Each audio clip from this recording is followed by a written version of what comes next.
बिस्मिल्लाहिर्रहमानिर्रहीम। अस्सलाम वालेकुम। दोस्तों, कैसे हैं आप सब लोग? उम्मीद करता हूँ बिल्कुल ठीक ठाक होंगे। मैं हूँ आपका दोस्त और होस्ट नुमान अली और आप देख रहे हैं doctor Numan Ali Hamza YouTube channel. दोस्तों, आज की इस वीडियो में मैं आपके जानवर के बच्चादानी की सफाई के लिए एक देसी नुस्खा बताने जा रहा हूँ। तो बगैर वक्त ज़ाया किए चलते हैं दोस्तों, वीडियो को स्टार्ट करते हैं और जानते हैं उस नुस्खे के बारे में।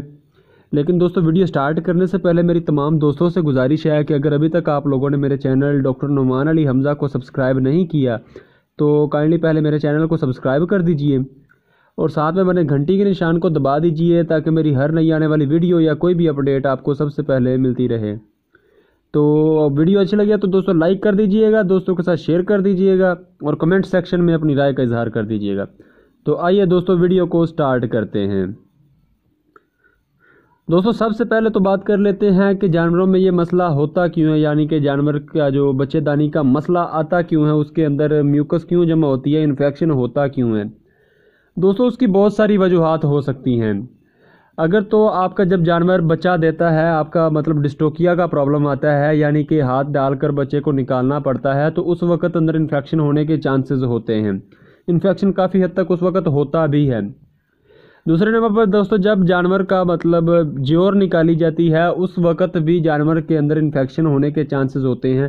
अगर हाथ से ज्योर निकाली जाए, प्लेसेंटा रिमूव की जाए, तब भी इन्फेक्शन होने के चांसेस होते हैं। और अगर ज्योर खुद से भी रिमूव हो लेकिन डिस्टोकिया का प्रॉब्लम हो, कुछ ज्योर कच्ची रह गई हो, तो कुछ ज्योर का हिस्सा जो है वो अगर अंदर रह जाए तो वो इन्फेक्शन का सबब बन सकता है। तो इन चीज़ों को मद्देनज़र रखते हुए मैं आपको एक इलाज बताने जा रहा हूँ। इंशाल्लाह वो आपके लिए मुफीद साबित होगा। दोस्तों, देसी इलाज है, कोई महंगा इलाज नहीं, इंतहाई सस्ता इलाज है। इलाज दोस्तों आपने करना क्या है, 2 रोटियां दोस्तों आपने ले लेनी है।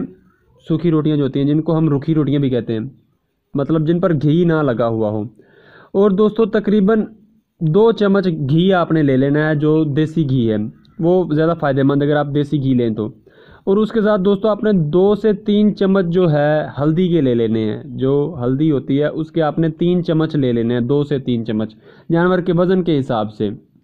आपने क्या करना है, एक रोटी के ऊपर तेल जो घी है उसको गर्म करके घी को लगा देना है और उस पर आपने हल्दी रख के उसके ऊपर दूसरी रोटी रख के उसको लपेट के जानवर को खिला देना है। 1 हफ्ते तक दोस्तों आप जानवर को खिलाएं, इंशाल्लाह आपके जानवर का ये जो मसला है बिल्कुल क्लियर हो जाएगा।